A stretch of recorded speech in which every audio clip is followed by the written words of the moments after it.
ارشد ندیم کے حریف نیرج چوپڑا کو انڈین گورنمنٹ نے 177 انٹرنیشنل لیول کی جیولینز خرید کر دیں۔ اس کے لیے زبردست کوچز کا انتظام کیا جنہوں نے اسے بہترین ٹیکنیک سکھائیں، مگر پھر بھی وہ 90 میٹر کا ہنسا کراس نہیں کر سکا۔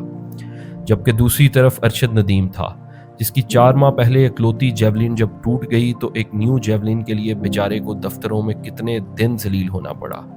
عوام پر تو لازم ہے کہ ارشد ندیم کی اس شاندار جیت پر خوشیاں منائے، کیونکہ پاکستان کے اس شیر نے 32 سال بعد پاکستان کی گود ہری کی ہے۔ مگر یہ حکمران تالیاں بجاتے بالکل اچھے نہیں لگ رہے۔ ان لوگوں نے نہ تو اسے فائنینشلی سپورٹ کیا، نہ بین الاقوامی معیار کی اس کی ٹریننگ کروائی، اور شاید وہ اگر جیتتا نہ تو اسے پیرس سے واپس بھی اپنا کرایہ لگا کر آنا پڑتا۔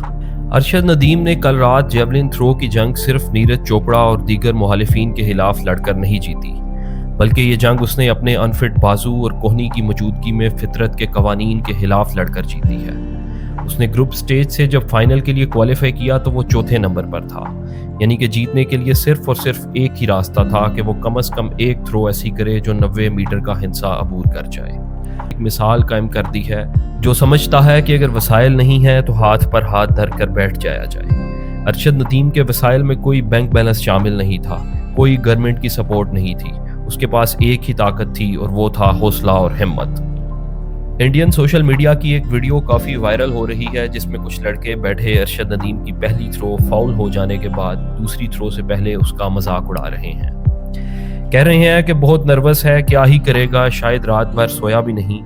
یقیناً وہ نروس ہوگا اور واقعی شاید یہ سوچ کر رات بھر سو بھی نہ سکا ہو کہ میرے تمام مخالفین عالمی معیار کی تربیت لے کر کل میدان میں اتریں گے۔ مگر اس سب کے باوجود اس نے تمام مخالفین کے منہ بند کروا دیے۔ حکمرانوں کو نکال کر پوری پاکستانی قوم نے اسے جس طرح سپورٹ کیا، یہ ایک شاندار چیز تھی۔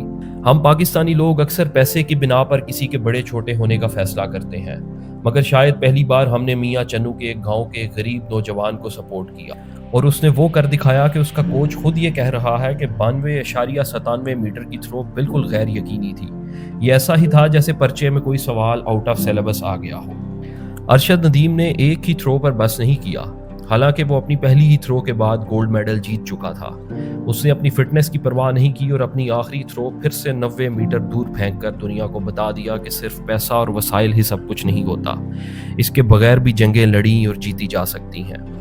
یقیناً اس بڑی فتح کے بعد پاکستان میں ارشد ندیم جیسے بہت سے ایتھلیٹ پیدا ہوں گے، مگر فرض حکومت وقت کا ہے کہ ایسے تمام لوگوں کو سپورٹ کرے اور ان کے لیے ایسے وسائل پیدا کرے کہ وہ پوری دنیا میں پاکستان کا اور اپنا نام روشن کر سکیں۔